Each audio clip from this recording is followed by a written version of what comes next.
Ministro Veloso, muito obrigada pelo convite de estar aqui com amigos queridos que estão na mesa. Cumprimento os expositores que até aqui se manifestaram e quero dizer que eu não quero introduzir aqui um corpo estranho nesse extraordinário debate que estamos tendo agora.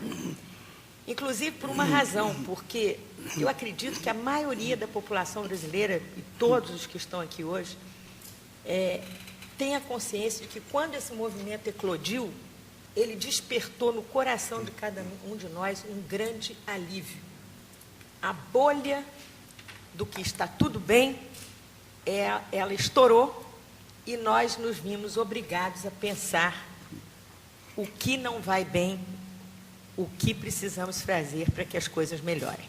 E aí cada um de nós, como disse o Marcos, tem lá os seus óculos para olhar as coisas. Eu queria dizer que é um pouco um exercício de decifra-me ou devora-te que está aqui. E eu vou me concentrar um pouco na ideia de que as cidades são um tema importante para que a gente possa resolver um paradoxo que está contido no movimento. Porque a linguagem desse movimento, ora se comportou no nível das organizações, dizendo, olha, os hospitais não funcionam, as escolas não funcionam, né, a educação vai mal.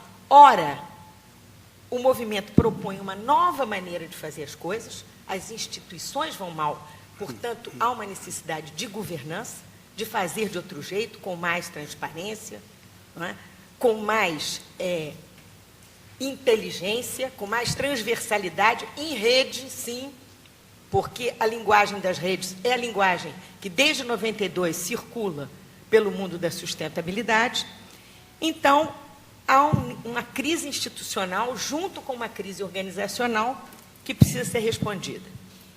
E, por último, uma crise da historicidade, que eu queria chamar a atenção aqui, porque esse movimento, ontem eu ouvi um extraordinário debate sobre uma búlgara. O que aconteceu na Bulgária, na Colômbia, é mais ou menos a mesma coisa. Há uma insatisfação com a maneira como o capitalismo vem operando, há uma reação à crise internacional e à crise brasileira. E o ministro que está aqui há tanto tempo, nos ajudando a entender melhor o que se passa, eu vou resumir, ministro, o que nós viemos discutindo aqui há tantos anos. Na verdade, o Brasil não conseguiu fazer a passagem da política hierárquica, familista, patrimonialista, de pequeno porte, atendendo a corporações. Ele não conseguiu fazer a passagem para atender às reivindicações de massas. Não se trata mais de educar os nossos filhos, trata-se agora de educar todos os filhos. E é esse a resposta que não aconteceu. Mas as cidades, e eu aqui entro no meu tema direto, ela vem responder às ruas, porque as ruas não falaram explicitamente das cidades, mas elas reclamaram de tudo que as cidades estão oferecendo de pior, né? Falta de mobilidade urbana, falta de saneamento, todas as estruturas, a infraestrutura da cidade não consegue responder à necessidade mínima do ir e vir, do direito de ir e vir. Então, quando eu trouxe a questão da reforma urbana, é também para mudar um pouco o foco da questão e dizer o seguinte, nós precisamos ver a cidade como algo a ser reformado, a ser passado a limpo em função da modernidade, em função das novas tecnologias, enfim, em função de uma realidade que hoje é urbana, né? O mundo é mais de 50% urbano, o Brasil é 85% urbano. E a curva da tragédia está lá. Nós começamos de 1950 a 2050, que é a perspectiva daquela curva, nós vemos que o Brasil realizou, em dose tripla ou mais, o que a Inglaterra fez em 100 anos, nós fizemos em 30. E o ministro tem falado, Reis Veloso aqui, frequentemente sobre o assunto.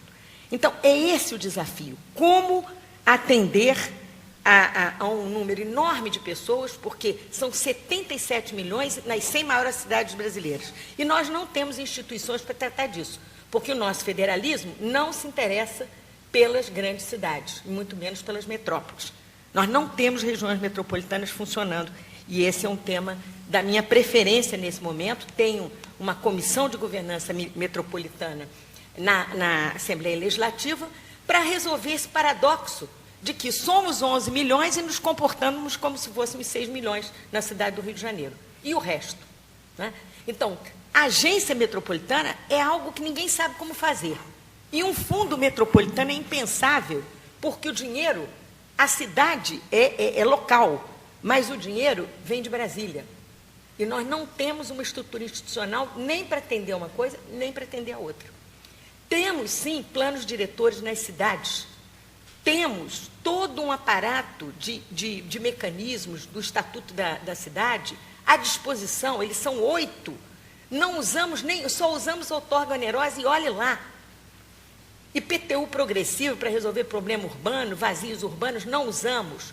Direito de superfície, de preempção, para tornar mais barato o uso da terra e, portanto, poder fazer transporte de massa, não usamos.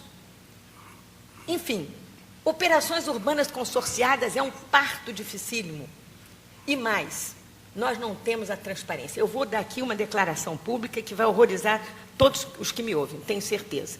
No Estado do Rio de Janeiro, ninguém sabe quanto do orçamento do Estado se investe na região metropolitana, especialmente nas cidades da periferia metropolitana.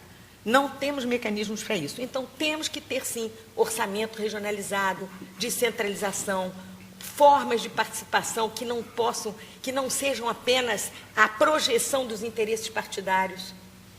A descentralização, sim, mas com centralidade, porque temos que ter consórcios, temos que ter parcerias, temos que ter a economia e o desenvolvimento funcionando junto com essas instituições. Acabei de ouvir agora grandes debates, um debate extraordinário sobre exatamente como se pode fazer a junção entre desenvolvimento, intervenção urbana e mobilidade urbana.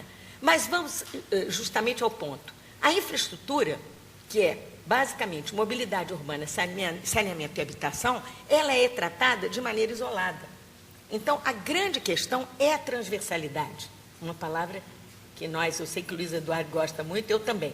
Transversalidade, integração de políticas, porque elas são totalmente desvinculadas umas das outras. Como pensar a habitação sem a mobilidade? Mas é assim que pensamos. Não temos políticas habitacionais, não temos políticas de saneamento, não temos políticas de mobilidade urbana. Desde que Doxíade sumiu das nossas vidas, estamos sem agenda. E isso no Rio de Janeiro. A situação do saneamento é deplorável. Apenas 37% das casas hoje no Brasil têm a possibilidade de tratar os seus esgotos. Temos estações de tratamento sem tronco coletor, em quantidade, mostrando que o desperdício de dinheiro público é algo incomensurável. Né? E, para falar em transporte e mobilidade, que foi um dos temas mais importantes do movimento, eu quero dizer aqui apenas que há realmente um paradoxo e um escândalo, porque nós estamos hoje tendo quase que o mesmo número de pessoas andando de carro e de ônibus. E 89% das movimentações de transporte coletivo são de ônibus, porque o trem sumiu e o metrô também. Então, tudo isso nos leva a uma conclusão muito simples. Estamos deixando de fora o essencial. Os movimentos sociais eclodiram nas grandes cidades brasileiras, especialmente nas regiões metropolitanas, sem governo e sem governança. E se pudermos dar um passo adiante no sentido de pensar melhor as soluções para esses problemas, certamente que a panela de pressão que está aí, esperando a qualquer momento poder ser reativada, ela vai talvez se acalmar. Obrigada.